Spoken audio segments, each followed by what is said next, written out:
Bora falar sobre o livro Especialista em Pessoas? Vem comigo.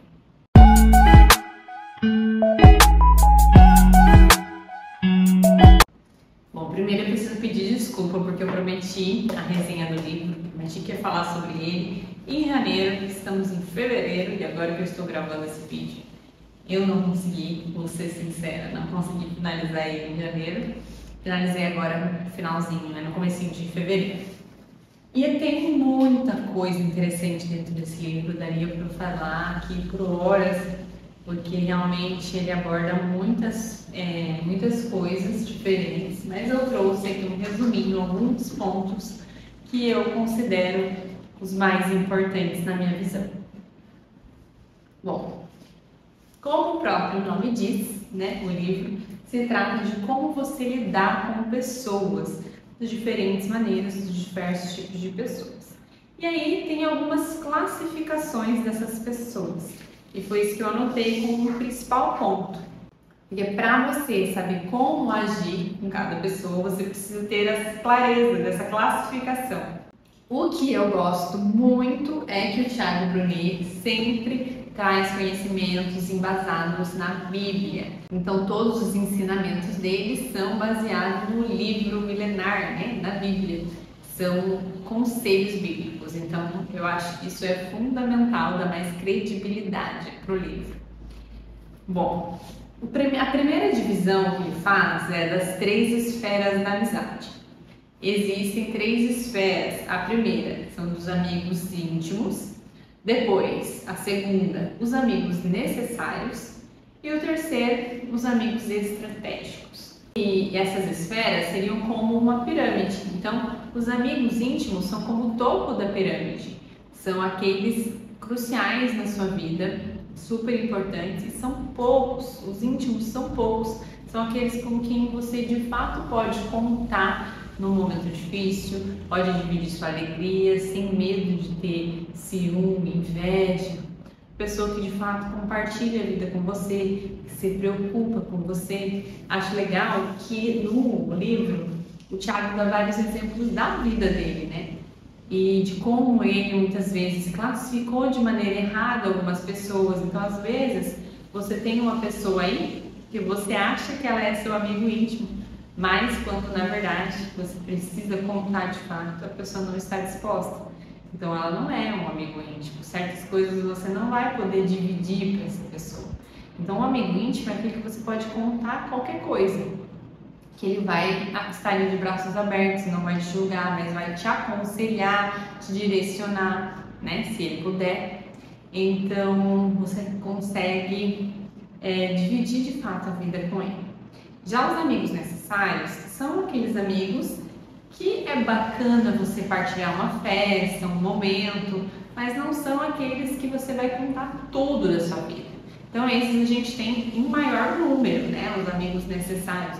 São aqueles amigos de escola que a gente encontra numa festa e dá risada contando sobre como era na época de escola e tudo mais, mas você muitas vezes não vai dividir a sua vida real atual, que não faz mais sentido. Inclusive, é um exemplo que o Thiago dá. Ele fala sobre como a vida dele hoje é diferente da vida dos amigos dele de infância. Então, quando ele encontra os amigos de infância, é mais para dividir, para relembrar, um remember desse tempo da infância, de como era e tudo mais, e se divertir, contar piada. Não é para se aconselhar sobre o presente ou contar sobre o que acontece hoje, porque eles estão vivendo momentos diferentes que não estão prontos para receber aquilo que você tem para partilhar, Eles olhariam com olhos estranhos, às vezes julgadores, não por mal, mas muitas vezes por não entender, por estarem vivendo um momento muito diferente de vida, uma situação às vezes financeira muito diferente. Então você tem que entender com quem você pode compartilhar determinadas coisas. Quem são esses amigos que são íntimos e quem são esses que são necessários. E a terceira esfera, a base da pirâmide, são os estratégicos. E quando a gente fala de amigos estratégicos, algumas pessoas podem torcer o nariz, e achar que aí, eu não tenho amigo estratégico, eu não sou uma pessoa interesseira. Ah, eu não gosto de gente interesseira e não. Mas na verdade não existe amizade sem interesse, concorda? Você tem interesse às vezes despretensioso, de simplesmente desabafar, mas você tem interesse de ouvir um conselho, né? De ter alguém para contar. É de certa forma um interesse. Ou de rir, de dar risada, de compartilhar um dia alegre, de fazer uma festa. Você tem interesse de ter alguém ali para te fazer rir, né? Para te fazer. Para te trazer alegria naquele momento. Você está interessado nessa parte da pessoa, né? Na alegria que ela traz para o ambiente, de repente. E os estratégicos são aqueles que são seus amigos de trabalho, seus amigos de negócio, seus amigos que têm informação que podem te ajudar, te agregar, de repente te ensinar alguma coisa, que não é necessariamente a pessoa que você vai convidar para ir no seu casamento, para ir no seu aniversário, para ir numa festa.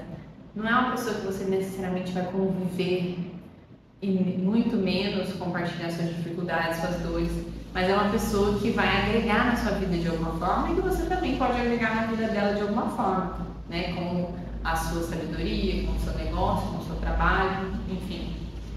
Um está interessado no que o outro tem para dar, né? Então aqui a gente está falando de um interesse mútuo.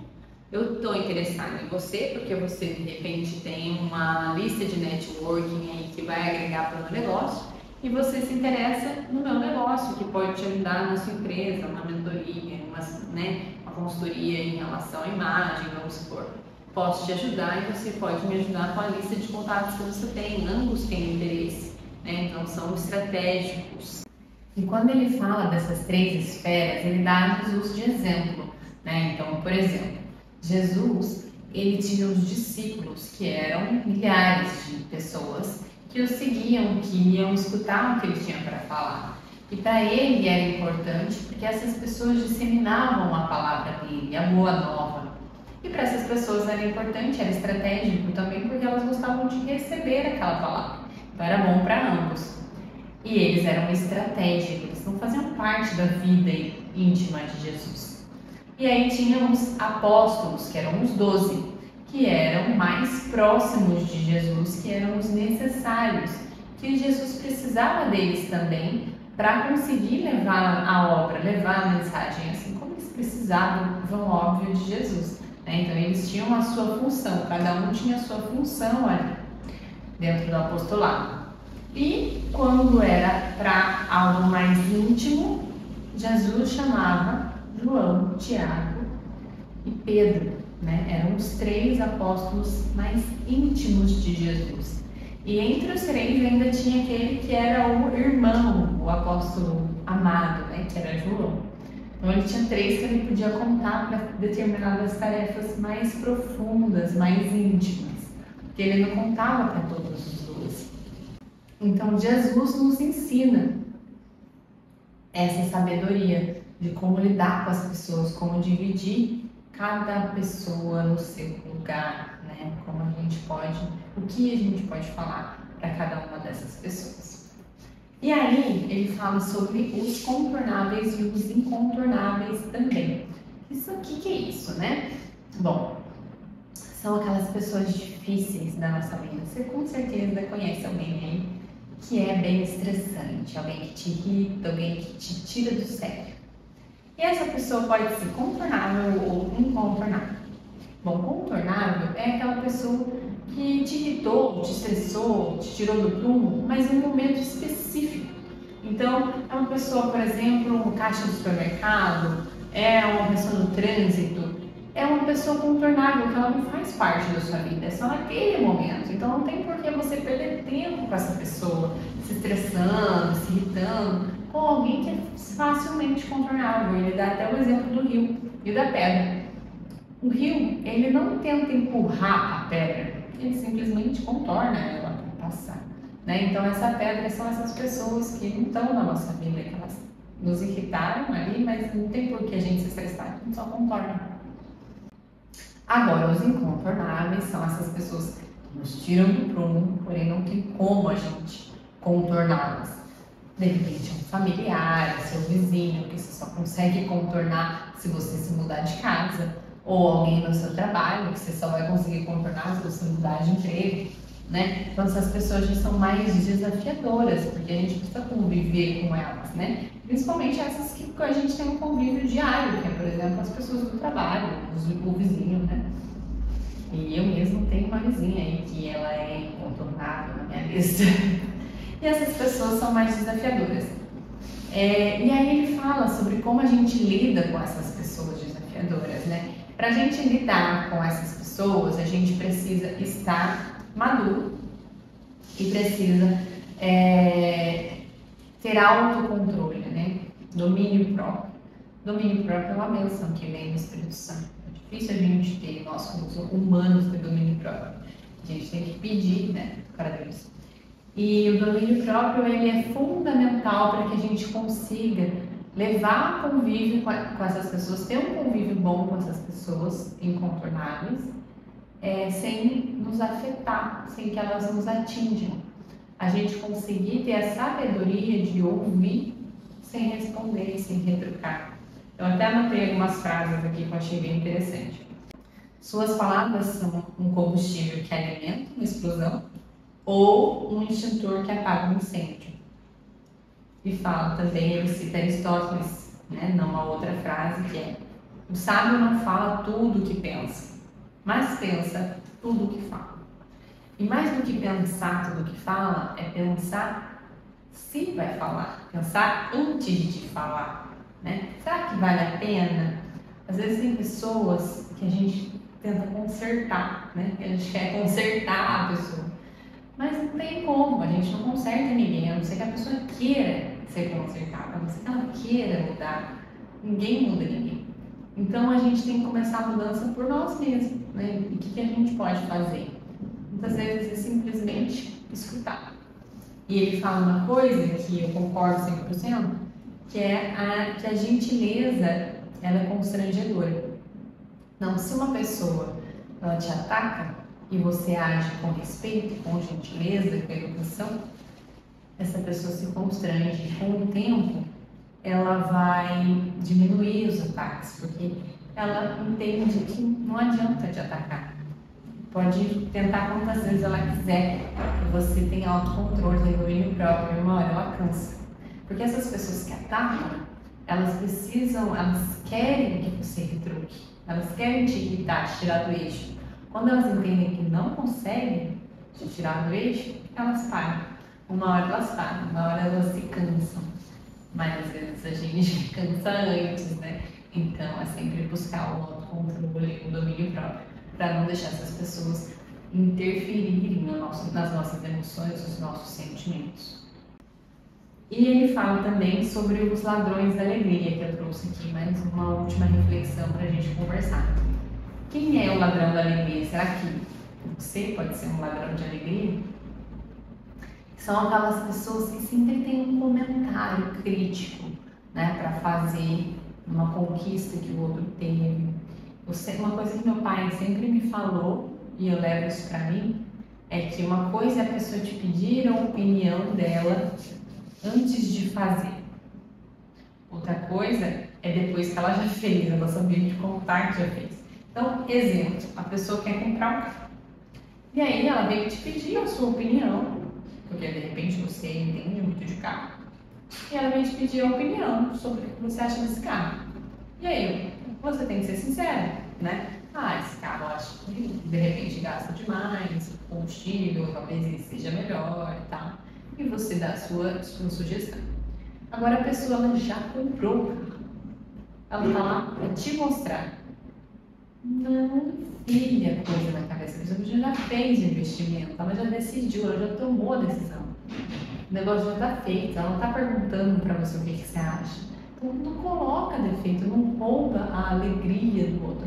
Está feliz pela conquista. Por mais que você não concorde, por mais que você não ache que tenha sido um bom investimento, por mais que você ache que tenha sido uma burrada que a pessoa fez. Ela já fez, não adianta mais você falar nada, né? Já foi feito.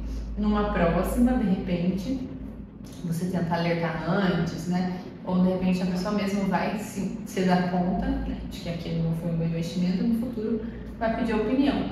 Mas enquanto ela não pedir, não fala, porque você vai sair como chato, você vai sair como uma pessoa chata, por mais que suas intenções sejam as melhores, por mais que você esteja querendo ajudar essa pessoa, ela não vai enxergar dessa maneira, porque ela não pediu, ela não perguntou, ela já fez o negócio, ela vai enxergar você como um cri-cri. Então, às vezes, a gente tenta se meter na vida das pessoas que não querem que a gente se meta, quer ajudar, dar conselho em pessoas que não pediram. E a gente sai com umas pessoas chatas, que ninguém pediu, ninguém perguntou. Sabe? Aquela coisa de criança, quem te perguntou? Então, exatamente isso. Não dê sua opinião se ela não for perguntada. Porque você vai sair como uma pessoa chata, como um ladrão de alegria, né? Que vem jogando areia, um caminhão de areia nas conquistas das pessoas, por mais que a sua intenção seja boa. Então, pensa muito sobre isso. E se existe alguém que é assim com você, evita de contar as coisas para ela. Ou então, seja sincero, né? Fala. Irmão tem muito disso, né? De colocar crítica, de falar coisas pra gente. Eu aprendi a colocar um pouco de limite. A minha irmã é coisa de irmã, né? Minha irmã, eu amo a minha irmã, a gente se dá muito bem. Mas um tempo atrás, só para dar um exemplo para vocês, um tempo atrás ela viu um story meu e aí ela falou do meu dente, que é uma coisa que já me incomoda, que os dentes inferiores são um pouquinho tortos, sabe? É de família, ela tem também, minha mãe tem. E quando a gente grava um vídeo pertinho do rosto, os dentes inferiores eles ficam mais em destaque, né? Quando você sorri, ó, é só o de superior, e os meus superiores eu gosto. Não são tortos, mas o de baixo é.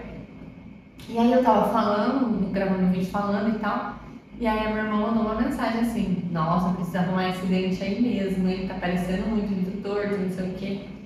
Mandou no direct. E aí eu peguei e falei assim pra ela. Eu simplesmente falei assim: eu sei, eu tenho espelho em casa, eu sei que meus dentes são tortos, não precisa você me falar. Ponto. Ela nunca mais fez nenhuma crítica do meu rosto, do meu dente, nada disso. Porque eu já coloquei um limite, né? Falei, não, eu tenho espelho, eu sei, não precisa você me avisar. E às vezes as pessoas precisam de limites, às vezes a gente não sabe dar. Você não precisa ser grossa, você não precisa ser ignorante, falar alto, gritar, nada disso. Simplesmente coloque limite, né? Fale para a pessoa que você não precisa da opinião dela de alguma forma. Bom, e eu acho que o principal ensinamento, né, desse livro é a gente buscar ter maturidade, sabedoria e domínio próprio. Para a gente pensar antes de falar só quando for perguntado, quando for pedido opinião, escutar mais do que falar, não dar importância às pessoas que não têm, né? Então, é isso que eu falei dos contornáveis, que às vezes a gente dá muita importância para essas pessoas, uma relevância que elas não têm. Também não se ache a pessoa mais importante do mundo, que está todo mundo preocupado com a sua opinião, isso também não é verdade.